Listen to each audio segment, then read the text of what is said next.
In this tutorial, I'm going to teach you about the best work-to-break ratio according to science. When most people talk about productivity and staying focused at work, they only focus on when you are actually working. They fail to mention that you must take breaks to stay motivated and focused throughout the day. Still, both taking too many or too few breaks can hinder your performance. So it is important to find a happy balance in your work-to-break ratio throughout the day. Let's get started and learn how to take breaks more effectively. Why breaks matter? Before digging into the proper ratio, let's talk about why it is important to take breaks. Simply put, our brains are not equipped to be on all the time. According to science, our brains need at most 1 hour of work followed by 15 minutes of rest. By creating a structure in our work periods, we are less likely to be enticed by temptations such as Facebook or non-work-related emails. In other words, breaks give our brains a time to rest so that we can be fully tuned in during the work portion. The Pomodoro technique.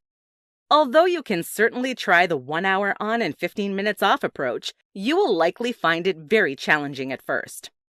Unless you've already been working towards focus, you probably need more breaks. That's where the Pomodoro technique comes into play. The Pomodoro technique is considered one of the most effective time management methods. It allows you to have structured work and break time so that your brain gets into a consistent, focused flow. Still, the Pomodoro technique gives you shorter breaks that are dispersed more frequently. Let's take a closer look at this technique.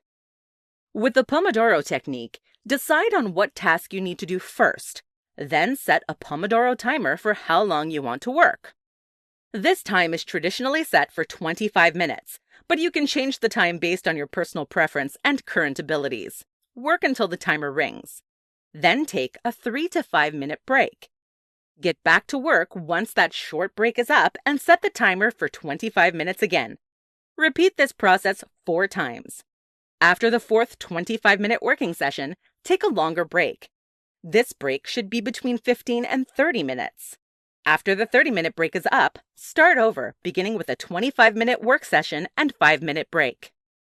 It is important that you use up all of your working time. Even if the decided-on task is completed, use that time to review the task or plan for your upcoming task. Build up your concentration. As I already mentioned, the Pomodoro technique traditionally uses cycles of 25 minutes. Although this is a really good starting point, it is important to try to build up your concentration levels. Science tells us that our brain works optimally for 1 hour. That hour should be followed by a 15-minute break. Start with the traditional 25-minute cycle. As you get used to concentrating for 25 minutes at a time, increase the working time between breaks. Once you're able to concentrate for 1 hour, you know that you've built up your concentration skills for optimal work. All around, science tells us that working for 1 hour and resting for 15 minutes is the most effective way to stay productive and focused. Use the Pomodoro technique to build up your concentration.